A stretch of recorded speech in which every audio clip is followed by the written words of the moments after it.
Trials of a Royal Guard. By Ansel. Chapter 5. Engage. The wind whipped along my body as the TMS Happiness sped south towards Rhind Air. It was our new temporary flagship. In addition to it, we were accompanied by the Duty, Valor, Resolve, and Harmony. 5 ships to hopefully make the Sudramore Griffins think twice about their plans. In truth, we all doubted it would make much of a difference. In fact, our expectation was we'd all have a front row seat to a bloody battle that was anything but already decided, despite what the Field Marshal believed. I know you've heard this before, but seriously, don't be a hero this time, alright? You're not defending any pony. You're an operations officer, Iridescence had said. Don't worry, I understand. My plan is to make it home, I'd replied. Then she'd glared at me to make sure I knew she was serious. Not that it was undeserved. The whole encounter with Princess Luna's houseguard had been bittersweet. We were all happy to see each other, but the reality of the situation loomed above us, waiting to crash down at any moment. The happiness rattled as we passed through a rough patch of air. It brought me back to the moment. A section of archers stood to the left of me, getting instructions from their lieutenant. Most of them looked resolved, but I could see the nerves. This would be the closest to a war most of these ponies would ever come. I'm certain there were places they'd rather be. Things they'd rather be doing. Lingering thoughts of what they should have done or said. No, you send it yourself just like you always do, Iridescence had groaned, shoving the letter back towards me. You're going home. Just drop it off with her. The mare had shot me one of her withering looks. You and Crystal don't live in Canterlot anymore, remember? Plus, if I bring it, she'll assume the worst. I don't want to give her a heart attack. Just drop it in the mail before you leave like you always do. She had me there. Crystal had had her share of some ponies showing up to tell her about me. Fair enough. Could you and Winterspear at least go look in on her? I'd asked. Yes, I can do that for you. When I get back the 2 of us will go visit her and see how she is, she'd promised. 2 hours out, a naval pony yelled from the command deck behind me. 2 hours. Only 2 hours. I shifted to the rail to look down at the terrain below. It was largely flat. A horrible place to attack from, but an excellent place to attack. It would go on that way for a while longer. Then the territory would get rougher. Far rougher. Crew ponies immediately set to work on getting the bolt throwers ready. There weren't nearly as many on the Happiness as on the Honor. This ship was supposed to be for exhibitions, not battles. Of course this wasn't supposed to be a battle for us, but General Ironhoof did not leave things to chance. He was all about controlling his own destiny and limiting random variables as much as possible. In this particular case, that meant stacking every airship full of archers. Enough to fill the sky with deadly bolts. I liked it. Controlling my own destiny was a big thing for me now. Making decisions for myself based on what I wanted was important. It wasn't about what my father wanted or what oaths I'd sworn. It was about at least considering what was best for me and my family. Of course, I still had to do what I had to do. The winds shifted and started to blow across the deck. It had a scent to it, not unlike the sort of subtle perfumes Princess Luna wore. If you'll yet change your mind, Silent Knight, I can request that you be reassigned to the Royal Guard, Princess Luna had whispered to me. Thank you, Princess, but no. The General is getting good work out of me and I don't want to be the sort of pony that relies on my political connections to get what I want. I do appreciate it, though, and believe me, it is tempting. But this is something I need to finish out. She'd smiled and stroked my cheek. I understand, and you have my respect as always. It has been odd not having you around. Not that your successor is not acceptable, but she is not you. She is merely my house guard commander. We were, for the most part, alone. The few guards keeping an eye on the princess were facing away out of respect for us. It couldn't be helped, so I nuzzled against the hoof. I miss you, too. We'll just have to be friends when I return.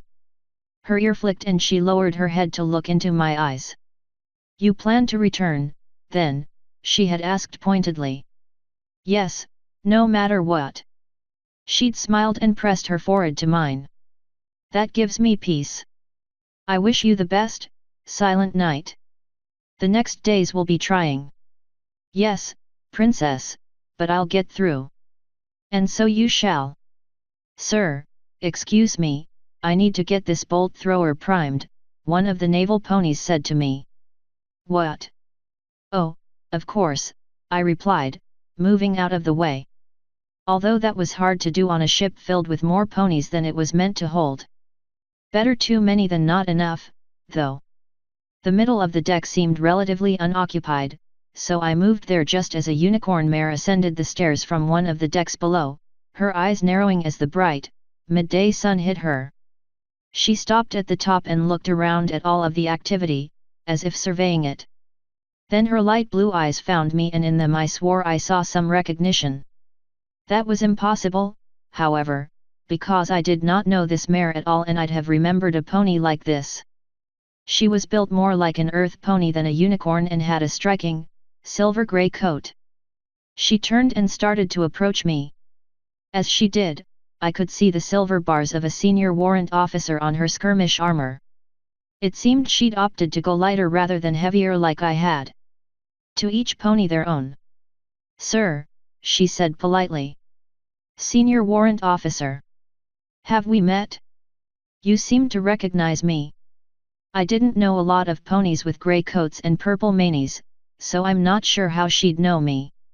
Your armor is recognizable anywhere. You'd be Silent Night. Formerly of Princess Luna's house guard. That was a good point but, again, the look of recognition seemed more than that. You're correct, and who are you? Grey Maelstrom. That was not a name I'd ever heard. I see, well, welcome aboard. What can I do for you? She shook her head. Nothing, sir. Every pony else looks busy and you were standing here watching the world go by. I thought I'd join you for a moment. If that isn't an inconvenience. No, not at all. I was just contemplating the past before we get into the thick of this, I explained before pausing. Say, what is it you do on this ship? On this ship? Normally nothing. This is temporary for these circumstances. You might say I'm a bit of a siege specialist. She tapped her horn with a shaggy, dark metal-colored hoof. Unicorn magic. Most of it was about moving things without using a hoof, or so it seemed to me. Then you had some ponies that could do things that sent chills down my spine. Sunny Day had heat lances, Princess Luna had, well, who knows what those were? Beams of doom? Who knows what this unicorn had, but if she was a siege specialist it was probably big and explosive. I'll make it a point to stay on your backside, then. Grey Maelstrom cocked a half-smile and replied, I'm not that kind of gal, sir. Take care. She then turned and wandered off. Wait, what? General Ironhoof stood in the center of the command deck, staring through a pair of binoculars. He'd barely said anything since we'd arrived in Rhindair and taken up station behind the lines. The happiness was shrouded in silence as every pony waited for the inevitable. Archers lined the rails, waiting to do their duty. The bolt thrower crews were primed as well. Then there were the siege unicorns, Grey Maelstrom, and the others. They were in the middle of the ship preparing to do whatever it was they were going to do. In the distance, we could see the Nordenver army in formation. It was neat, orderly, and followed the usual deployment tactics a pony might expect. Most of the forces were on the ground, preserving their energy. Skirmishers were flying above, testing where there might be a weakness in the Sudramore defenses. Field Marshal Sky's plan was straightforward. Use seemingly overwhelming force and bravado to dislodge the invaders from the rocky, fortified terrain they'd occupied. In other words, his plan was arrogant, short-sighted, and risky. Celestia helped them, Colonel Hammer said under his breath as the Nordenver Griffins started marching forwards to the sound of far-off drums. Thump, thump, thump. Even here we could hear them. All in time and all in rhythm. From our position in the heavens, I couldn't help but imagine the whole situation as nothing more than one of the war games I'd played with Princess Luna or Runic. As accurate as those games tried to be, however, the actual affair was far different. The pieces were real, living beings with families, hopes, dreams, and desires. Look alive, bravos!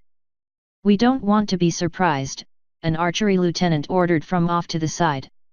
The ponies at the rails perked up and started to scan the sky for threats. Thus far there were none, but being vigilant was better than the alternative. It was a point well made and one that I took. I drew Stratus Knight's sword and gripped it tightly. That caught Colonel Hammer's attention. He looked over at me. Captain. It was important to keep my tone flat. Suppress the emotions from before. They took me by surprise once, sir. This time I intend to be ready, I replied as I fixed my eyes to the horizon. He stepped closer to me and lowered his voice. That is fine, just don't spook the ponies around you. They look to you as a combat veteran. You're calm now, stay that way and keep out of their officers' business if it comes to the thick of things. Yes, sir. I know my it's starting, General Ironhoof said in a plain, calm voice that carried across the deck.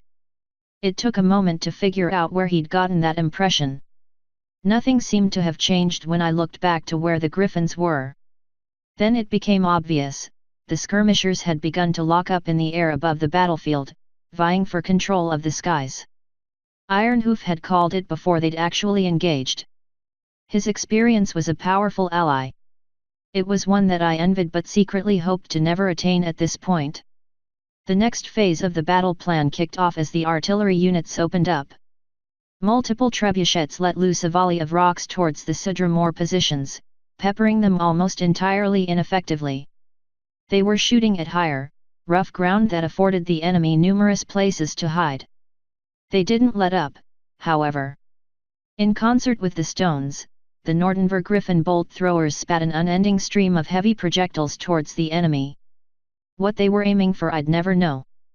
My guess was the earthworks that had been built or the giant stones being used as walls. Either way, it was a waste. Colonel Hammer levitated his binoculars to his eyes. I'm pretty sure they're going to be in range of the enemy's archers soon. Field Marshal Sky's formation continued its slow march up the steep ground that the Sudramore had taken for their own.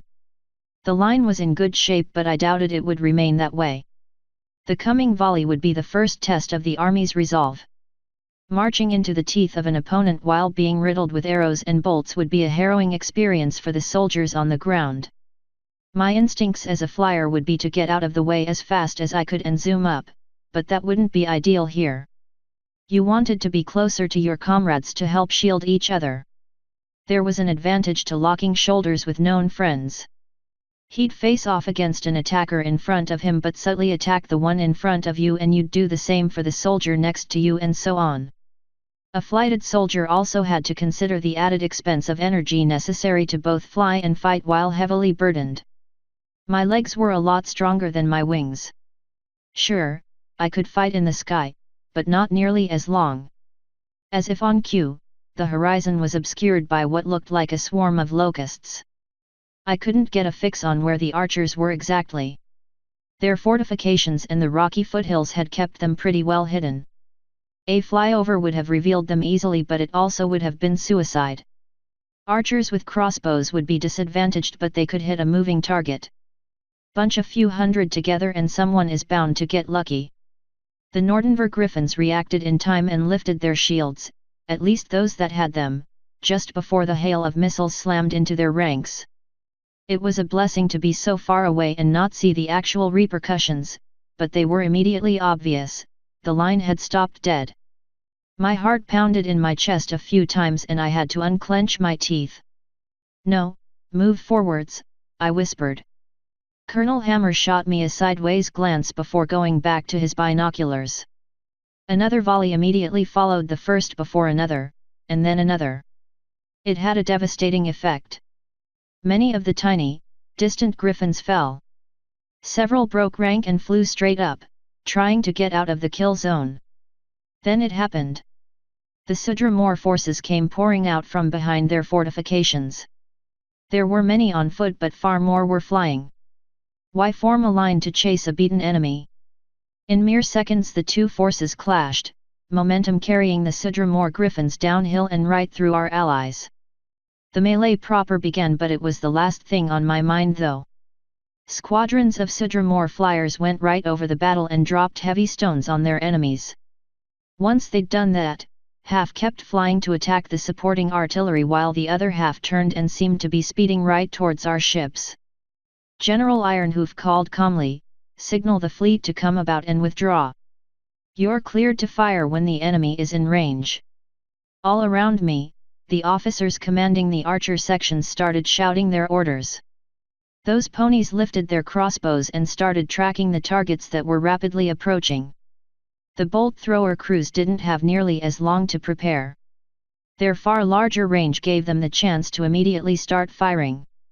As they did so, several griffins were hit and their formation broke. The Sudramore flyers scattered into various smaller groups, each one heading towards one of our ships. As they drew closer, the archers started letting loose with their crossbows. For shooting at moving targets, they were quite good. Griffins were falling from the sky, but there were a lot of them and they were closing fast. Adrenaline hit me without warning and my heart started to race. We were in the battle. It was happening again, but I was ready for them this time. I brought my father's sword up in preparation to repel boarders. To my right, Colonel Hammer stepped to the rail. Yellow energy pulsed along his horn before building at the tip and arching out like a lightning bolt.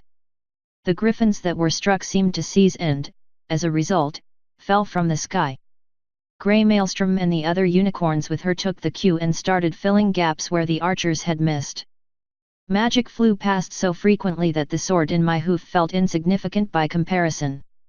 The Happiness completed its turn and started to head north. It wouldn't be long before we'd build up speed and be able to outpace the attackers that were almost right on top of us. I stole a glance to the battlefield below where it was clear the Nordenver line had collapsed. The great army of King Ranald was in full rout. There was no semblance of order. They'd abandoned their ranks and were fleeing as fast as they could while their enemies cut them down from behind. A bloody battle had been an underestimate. This was going to be a massacre. The Griffin flyers were almost directly on us now. They'd hit our ship in a matter of seconds and we'd be part of the melee. That didn't concern me much. They'd be wildly outnumbered. Why did they think attacking us was a good idea? It made no sense tactically. "Captain 6, please get us underway faster," General Ironhoof said plainly before pointing a hoof. "Colonel, I don't like the look of what is coming our way. Handle it immediately." What was he talking about? I tried to get a look where he was pointing, but Colonel Hammer pushed past me on his way to the front of the ship. He sent another bolt of lightning out into the rapidly approaching griffins. He hit most of them, the energy arching from one to another, but a few got through. I lifted my sword in preparation, but right before they landed on the deck, they all pulled up. Just like that, they'd pulled up. I don't know, an explosion rocked the Happiness and threw me from my hooves. My vision blurred and my ears throbbed. Everything sounded muffled, but even through that I heard ponies cry out loudly in pain. "Medic! We need a medic! Here too, medic! Medic! Look out, they're coming back!" Author's note: I tried something a bit different with this chapter. Silent night, reflecting on what had happened. I think it worked all right. Then of course there were the things that happened after that. If you are enjoying this story, please consider taking a look at Crystal and Maya's website quillenblade.com for extra content such as mini-stories, an Ask Us form to submit questions, responses to said questions, and special rewards for the awesome folks who support our Patreon. End author's note.